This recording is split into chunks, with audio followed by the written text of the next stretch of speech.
अस्सलाम वालेकुम नाज़रीन, तारीख़ की अहम तरीन समात 63A की तशरीह का आज दूसरा रोज़ था।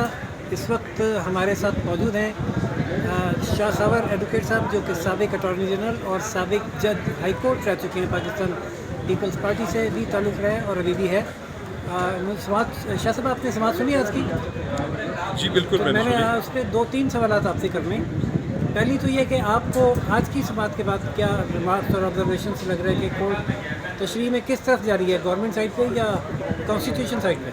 देखिए, आज तो मैं समझता हूँ कि जो इस पे मुफस्सल जो बहस है, ये जो रेफरेंस है उसके हक़ में आज अटॉर्नी जनरल ऑफ पाकिस्तान ने दिए और उन्होंने मुख्तलिफ जो सुप्रीम कोर्ट की जजमेंट्स हैं उनके हवाले भी दिए, बहुत सारे रेफरेंस दिए और उस पर जो ऑनरेबल जजेस हैं उनके रिमार्क्स और उनकी ऑब्जर्वेशंस भी सामने आई। तो एक हम इस पर अभी कोई ऐसी अपनी राय कायम नहीं कर सकते कि सुप्रीम कोर्ट इस रेफरेंस में क्या जो है आंसर देने जा रहा है। ये तो फिर देखा जाएगा जब ये कलेक्टिवली इसका फैसला करेंगे। तो लेकिन बज़ाहिर जो क्वेश्चंस रेज हो रहे हैं उसमें 2-3 चीज़ें बड़ी इंपॉर्टेंट हैं। वो ये है कि आर्टिकल 63A में जो अगर बॉडी ऑफ 63A देखें तो उसमें डिस्क्वालिफिकेशन का जिक्र कहीं पे भी नहीं है। अगर आप आर्टिकल 63A(4) देखें तो जब इलेक्शन कमीशन जो पार्टी के हेड है उसकी रिकमेंडेशंस को मान ले कि उनके किसी रुकन ने डिफेक्ट किया है, तो उसके नतीजे में वो ये कर सकते हैं कि वो उस मेंबर की जो नशिस्त है उससे महरूम हो जाएगा और वो खाली तस्वुर की जाएगी। तो उसमें भी डिस्क्वालिफिकेशन का या नाअहलियत का कोई जिक्र नहीं है। तो चूँकि प्रेसिडेंशियल रेफरेंस है ही इस बात पे है कि जो शख्स डिफेक्ट करेगा वो डिस्क्वालीफाई तो होगा, लेकिन वो फिर सादिक और अमीन भी नहीं रहेगा उनके मुताबिक और उसको ताउम्र नाअहल करार दिया जाएगा, जिस तरह आर्टिकल 62(1)(f) के तहत है। तो ये मुकदमा है बेसिकली मारूज़ात है गवर्नमेंट की।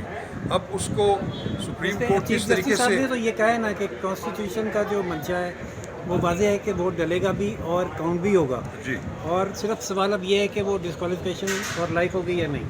देखिए मैं ये कहता हूँ कि प्रेसिडेंशियल रेफरेंस में मेरा ख्याल है कि सुप्रीम कोर्ट का जो स्कोप है वो महदूद है। वो सिर्फ उन्होंने आंसर करना है जो क्वेश्चन ऑफ लॉ प्रेसिडेंट ने उनके सामने रखा हुआ है। हाँ, उसकी तशरीह जो है वो ज़रूर कर सकते हैं किसी हद तक, लेकिन कोई ऐसी बात सुप्रीम कोर्ट नहीं कर सकती इवन आर्टिकल 186 में भी कि वो एक नई जहत दे दे किसी भी प्रोविज़न ऑफ कॉन्स्टिट्यूशन को। ये मेरा ख्याल है कि ये उनके दायरे इख्तियार के भी बाहर। लेकिन वो जस्टिस एजाजुल एहसन साहब शायद कन्विंस थे इस बात पे कि अटॉर्नी जनरल साहब की इस दलील पे कि 63 जो है वो डिस्क्वालिफिकेशन की बात करता है और 62(1)(f) भी डिस्क्वालिफिकेशन की बात करता है, इसलिए दोनों को मिला के पढ़ा जाना चाहिए। आप क्या कहते हैं? जी ठीक है। देखिए, आर्टिकल 62 जो है वो तो है qualification to become a member of parliament और 63 जो है वो है कि when member of parliament becomes disqualified to hold the office. तो अगर 63 में जिस तरह की और बहुत सारी सज़ाएं लिखी हुई हैं उसमें टाइम फ्रेम भी है, अगर ये डिफेक्शन को डिस्क्वालिफिकेशन के ज़ुमरे में लाना होता तो जो 18th अमेंडमेंट में जब 63A का इजाफा किया गया था तो फिर 63 में भी उसका इजाफा कर देते कि जो बंदा डिफेक्ट करेगा तो वो भी डिस्क्वालीफाई होगा to become member of parliament. तो इसलिए जब आर्टिकल 63 में डिफेक्शन का कोई डिस्क्वालिफिकेशन मेंशन नहीं है तो मैं समझता हूँ कि ये तो बड़ा क्लियर है आइन की सब्जेक्ट में। अच्छा शाह साहब, ये रेफरेंस तो इसलिए फाइल हुआ था कि नो कॉन्फिडेंस मोशन आ गई है और कॉन्स्टिट्यूशन के मुताबिक तो 28 को वोटिंग होनी चाहिए थी, लेकिन ज़ाहिर अब ऐसा लग नहीं रहा। बीच में पहले OIC आ गई थी तो इजलास 25 पे चला गया, 25 को होगा भी तो आगे सैटरडे संडे हो जाएगा और मंडे को जब इजलास शुरू होगा तो उसके बाद फिर वो 8 दिन लेंगे तो बात यकम के बाद चली जाएगी। तो आप क्या एक्सपेक्ट कर रहे हैं कि ये फ़ैसला जो है सुप्रीम कोर्ट की तशरीह का ये उससे पहले आ जाएगा या ये इसको डिले करेंगे? देखिए, मेरा ख्याल है कि ये इतना रेलेवेंट नहीं है कि ये पहले आएगा या बाद में आएगा, लेकिन इसकी एक अपनी इम्प्लिकेशन ज़रूर है कि जो नेशनल असम्बली के मेंबरान जो PTI के हैं जिन्होंने अगर ये फ़ैसला भी कर लिया है कि हमने जो है पार्टी डायरेक्शन के अगेंस्ट वोट देना है, तो वो कम अज़ कम ज़रूर गुम व गुम की कैफियत का शिकार होंगे, अनसर्टेनिटी का शिकार होंगे। अगर तो ये मोशन جو ہے وہ اس پہ ووٹ ہونے سے پہلے اس کا کوئی ڈیسیجن آ جاتا ہے تو پھر اراکین اسمبلی بھی جو ہے وہ اپنا مزید مائنڈ بنا لیں گے کہ انہوں نے کیا کرنا ہے. تو ان کے نظر میں سمجھتا ہوں کہ ان کے پرسپیکٹو سے ایک غیر یقینی صورتحال ضرور ہے. تو غیر یقینی صورتحال تو ہے، لیکن جو حکومت کی طرف سے یہ حربے اختیار کیے جانے اس معاملے کو ڈیلے کرنے کے، وہ کیا وائلیشن نہیں ہے کانسٹیٹیوشن کی؟ آپ کیا سمجھتے ہیں؟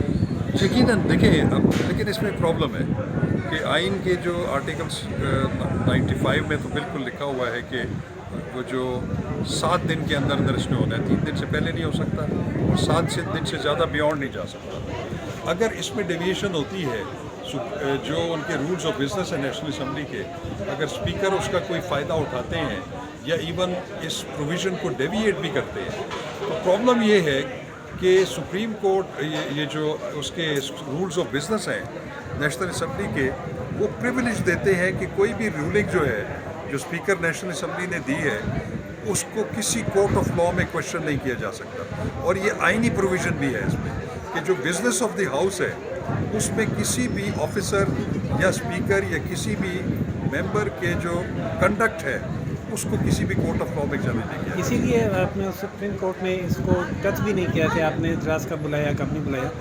اچھا شاہ صاحب، جو آپ کے جو احتجاجی مظاہرے تھے وہ بھی ڈیلے ہو گئے ہیں، وہ اس کی کیا وجہ ہے؟ کہ کیا اس کی وجہ یہ ہے کہ تصادم نہیں چاہتے، یا آپ گورنمنٹ کی اسٹریٹجی کے ساتھ ساتھ چل رہے ہیں کہ یہ اگر ڈیلے کر رہے ہیں تو آپ بھی اسی حساب سے؟ دیکھیے بات یہ ہے کہ وہ تو سپریم کورٹ بار ایسوسیشن کی جو ایک پٹیشن ہے 183 کی، اس پہ انہوں نے یہ جورسڈکشن انووک کی ہے. اس میں تو میرا خیال ہے کہ بات کافی حد تک کلیئر ہو گئی ہے، کیونکہ اٹارنی جنرل نے بھی کہہ دیا ہے کہ ہم کوئی رکاوٹ نہیں ڈالیں گے. اور پھر جو انتظامیہ سے بھی بات چیت چل رہی ہے تو اس میں زیادہ تو چانسز یہ نظر آ رہے ہیں کہ دونوں فریقین کو الگ الگ ڈی چوک اور کانسٹیٹیوشنل ایونیو سے ہٹ کے اجازت دی جائے گی. تو وہ میرا خیال ہے کہ جو ایک خطرہ تھا یا ایک تصادم ہونے کا اندیشہ تھا کہ وہ اگر پی ٹی آئی بھی ادھر ڈی چوک میں آتی ہے اور اپوزیشن بھی آتی ہے تو پھر ایک تصادم ہونے کا امکان تھا. میں سمجھتا ہوں کہ وہ کسی حد تک ڈیفیوز ہو جی گیا. شاہ صاحب، یہ لا کی لڑائی تو کورٹ میں چل رہی ہے، چلتی رہے گی. پولیٹیکلی آپ کیا سمجھ رہے ہیں، کس طرف جا رہا ہے یہ معاملہ؟ کیا الائز کیوں ڈیلے کر رہے ہیں، اور ان کے ڈیلے کرنے سے کیا گورنمنٹ کو فائدہ ہو رہا ہے یا آپ کو؟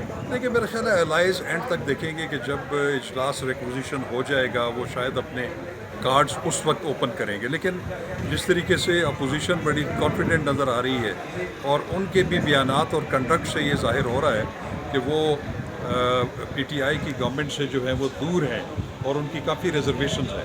لیکن اینی ہاؤ انہوں نے اپنے پتے جو ہیں وہ فی الحال چھپا کے رکھے ہوئے.